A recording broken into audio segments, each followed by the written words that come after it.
Hey everybody, it's Fancy. Welcome to my channel. Thanks so much for coming to hang out for day 26 of 31 Days of Halloween.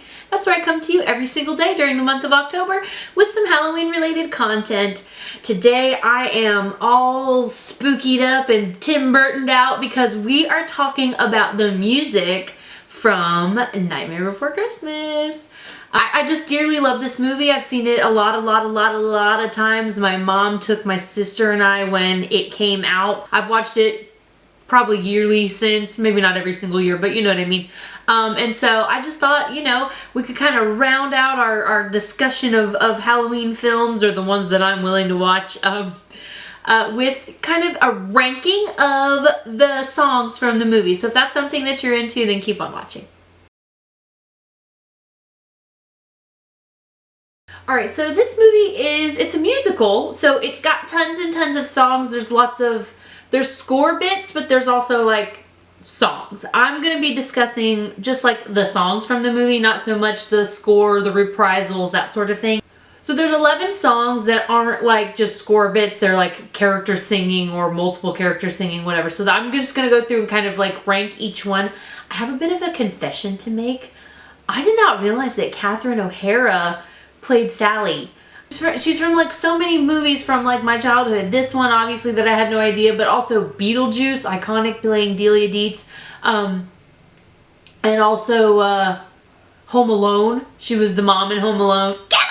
Even recently she's in Schitt's Creek, which is hilarious, just an amazing show. She's always wearing some kind of black and white. So that was sort of why one of the reasons why I chose this ensemble today, besides its obvious connection to Jack here. But so anyway, I can't believe I didn't realize that she was in this movie because I love her so much. So we've got Catherine O'Hara. We also have Danny Elfman, who's like the big star of the film. He is Jack Skellington. He sings a lot of the songs. He plays other little small characters here and there.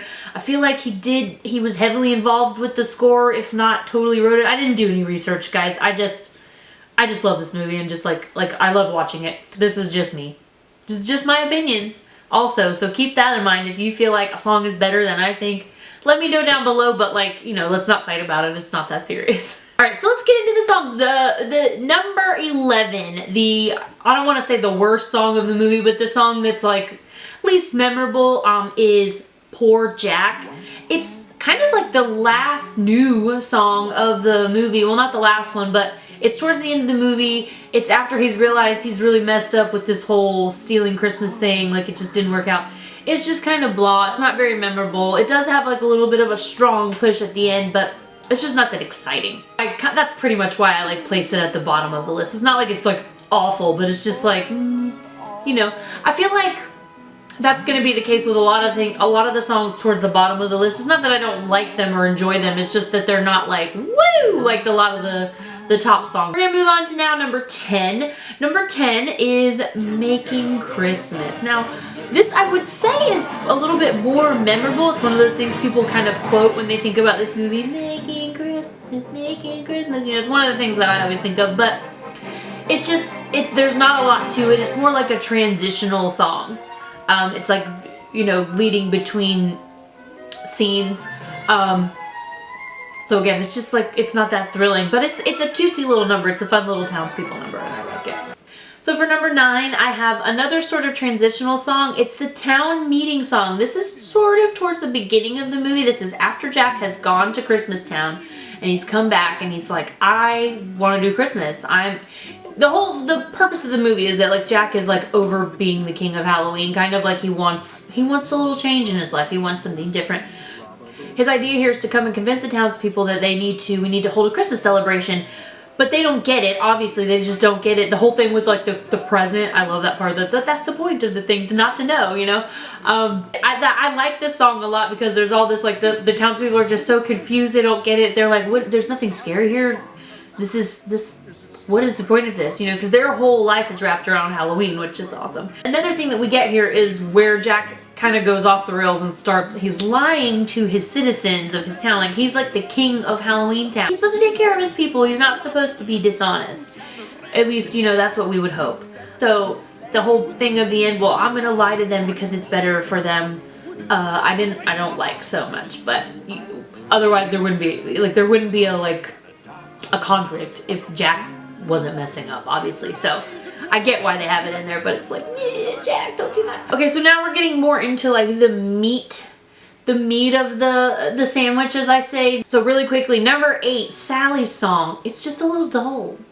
Like, I love Catherine O'Hara, and her voice is lovely, and it's so sweet. I don't know why I had no idea who the heck played Sally. I honestly thought it was Helena Bonham Carter because she was in so many of Tim Burton's films when they were together, and I don't know if they were even together at this point, but like, I just, like, my brain was just like, oh, it must be Helena Bonham Carter. It's always Helena Bonham Carter, you know? But it's not. It's Catherine O'Hara, and like, it's really pretty. Her voice is great. It's just kind of like a meh, it's just kind of like a meh song. It's kind of like a get up and get a snack song. It's okay. She's worried about Jack. So that was number 8. Number 7, I have the Oogie Boogie song. I don't know what is up with Tim Burton and his like need to put some like jazzy boogie woogie number in almost every movie he does. Like Corpse Bride has that whole jazzy underworld theme number. And then, you know, Oogie Boogie's here. Of course, Beetlejuice has all the like reggae sort of 1960s songs. He's just a weird dude. And so the Oogie Boogie song is very just like, it's like a fun like party tune, you know what I mean? Like I totally could hear it at like a Halloween party. It does have some like cool scenes, some cool visuals that I enjoy, but it's just the whoa thing just gets a little bit old. Number 6 is toward the very, I think it's like the last song you hear is We're Simply Meant to Be. This is when Jack and Sally finally get together. They have their little romantic moment at the top of the little like curly top hill. It's just really sweet, and their voices kind of blend together. It's really nice to hear it's a little closing duet. It's really nice and I like it. So that's why I've placed it at number 6. Now number 5. Number 5 is one of my favorite songs, Jack's Obsession. Something's up with Jack, something's up with Jack. My favorite part of that whole song is when the little townsboy goes, hope he hasn't died. It's so funny. It's just like a really funny, humorous little like do do do do do do do do do. I love that sort of like, it's like, ooh, something's going on, something's real. It really sets that mood of, ooh, something's happening, like the story's amping up, you know what I mean? So I really like that one. Now picking the top 4 was really, really difficult for me. This is like an order, but really no particular order of these top 4 because I love them equally. But in 4th place, I have placed Kidnap the Sandy Claus. It's just so fun. The little creepy ghoul kids, Lock, Shock, and Barrel, they're just so fun. And if you like Kidnap the Sandy Claus, then I definitely think you should tune in tomorrow for a little extra treat. It's just so much fun. The little kids with all their little like back and forth, it's got it swells and it goes down, and it's like, it just has a lot of like oomph to it. So I really, really enjoy it. It's just so much fun. And now for 3rd place, I have chosen Jack's Lament. I really, really love Jack's Lament. I'm kind of a sucker for a sad song in a lot of ways, especially a sad song that has a lot of like power. And Jack is just, he's so depressed. He's so sad. He's so over being the king of Halloween, which I can't really identify with, obviously, but I kind of, you know, I can just see like why he would be tired of doing the same thing all the time. And the end when he gets his whole, and I, Jack, the Pumpkin King, you know that part? And then the whole end where he's like,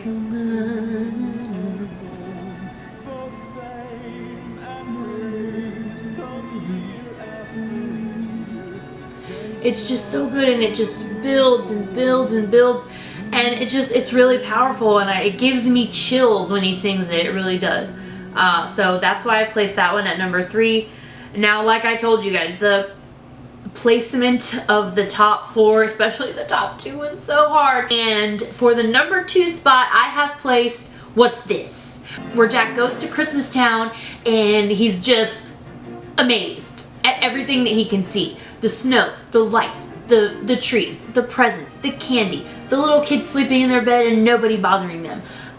Just all of that. Like, he's so stoked, and like Danny Elfman really shines in this song. He's just so like bumping up and up and up and up and up, you know, like it's very like wow.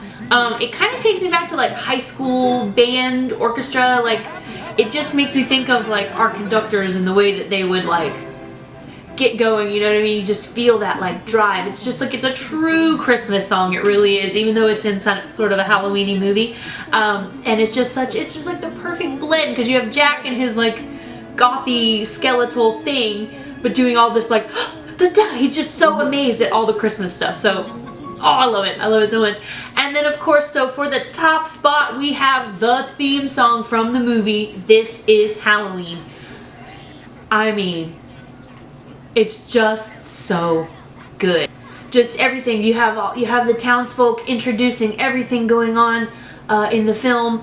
All their little bits, all their little pieces. Everybody's got their moment, and then Jack comes in and he's flipping and flopping and he's on fire, and then he jumps into the cauldron and he comes out. On this part, every single time gives me goosebumps. Every single time when he comes out and the whole townspeople are going la la la, and their hands, and they're going, it's just so good. It's just like, it gets you so pumped. I remember sitting in the theater and just like imagining like the screen that's like just takes up the whole stinking room, and it's like all this claymation. I remember when the movie came out, they were talking about how long it took and just the hours and hours and hours and meticulous placement of all this claymation. This is well before really good CGI, so like everything is like stop motion animation, and it's just the work that was involved and everything that put those scenes together just really like, it just, you know, it holds a special place in my heart. And that song, any version of it that I ever hear, anytime I hear it, I just get so pumped. It's the song I listen to get in the Halloween spirit, and I love it so much. So that's why it's taken the #1 spot on this list.